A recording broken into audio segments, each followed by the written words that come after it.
Мэдээлэл технологийн салбар тэргүүлэгч MCS Electronics компани 15 жилийн ойн хүрээнд зохион байгуулагдаж байгаа Power of ICT Innovation сэдвт олон улсын үзэсгэлэн семинар өнөөдөр нээлттэй хийлээ. Монгол улсын мэдээлэл харилцаа холбооны технологийн салбарт анх удаа зохион байгуулагдаж байгаа энэхүү үзэсгэлэн семинар дэлхийн мэдээлэл технологийн шилдэгүүд болох General Electric, LG, Cisco, Teleset, Canon, Dell, HP, Oracle зэрэг 10 гаруй компани төлөөлөгчид хүрэлцэн ирсэн юм а.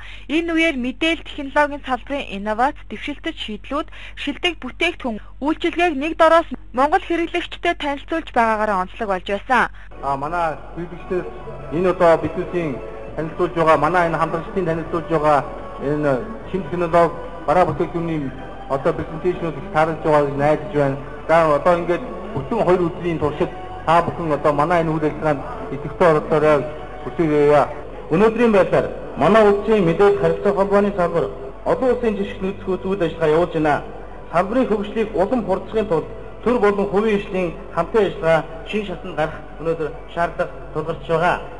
Энэ удаад мэдээлэл харилцаа холбооны дэвшилтэд технологийн шийдлүүдээр сайн сайхан амьдралыг бий болгох үрээтэй MCS Electronics компани Power of ICT Innovation үзэсгэлэн зохион байгуулж байгаа нь салбарын төлөвийн ард иргэдэд хүрсэн цаашаа ажил болж байна.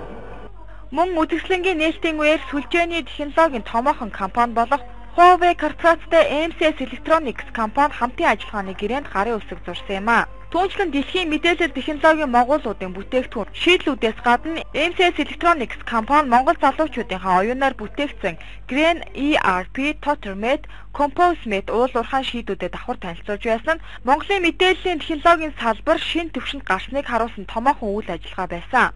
Үзэсгэлэн семинарын ерөнхий ивент итгэгчээр Canon, ивент итгэгчээр Oracle, HP, Dell компани хамтран ажиллаж байгаа юм. Үзэсгэлэн өнөөдөр маргааш 2 үргэлжилнэ.